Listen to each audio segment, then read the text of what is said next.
Ayon sa mga ulat, may posibilidad na mag-trade ang Magnolia Hotshots at Blackwater Bossing, kung saan si Raffy Verano ay ipapalit kay Richard Escoto. Si Raffy Verano ay naglaro ng makabuluhan para sa Magnolia at nag-average ng 12 points sa kanyang laro para sa Magnolia, habang si Richard Escoto ay nag-average ng 12 points at 4 rebounds para sa Blackwater.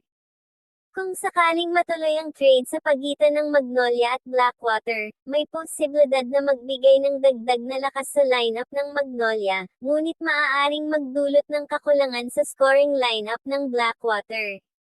Kung sakaling matuloy ang trade na ito kung saan si Raffy Verano ay ipapalit kay Richard Escoto, ang mga posibleng epekto sa mga koponan ay: para sa Magnolia Hotshots, mawawalan sila ng isang mahusay na scorer at defensive specialist sa pag-alis ni Raffy Verano, pero magkakaroon naman sila ng dagdag scoring option at tutulong sa kanila bilang rebounder.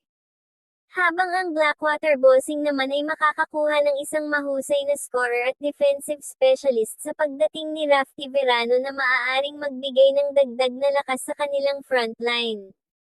Kung sakaling matuloy ang trade sa pagitan ng Magnolia Hotshots at Blackwater Bossing, kung saan si Raffy Verano ay ipapalit kay Richard Escoto at kung sino ang panalo sa trade na ito kung sakaling ituloy nila. Ang sagot dyan, depende ito kung paano magpe-perform ang mga bagong manlalaro sa kanilang mga bagong koponan. Pero para sa akin at sa tingin ko, ang Magnolia Hotshots ang panalo sa trade na ito dahil si Richard Escoto ay isang mahusay na rebounder at scorer, habang si Raffy Verano ay isang mahusay na scorer at defensive specialist. Ang Magnolia Hotshots ang makakakuha ng mas malaking benepisyo sa trade na ito.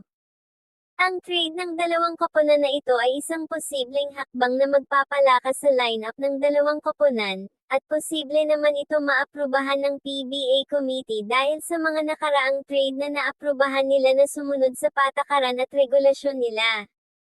At hanggang dito na lang muna ang ating topic for today's video. Kung may opinion kayo tungkol sa ating topic, komento nyo lang sa ibaba ng ating video para mapag-usapan natin yan.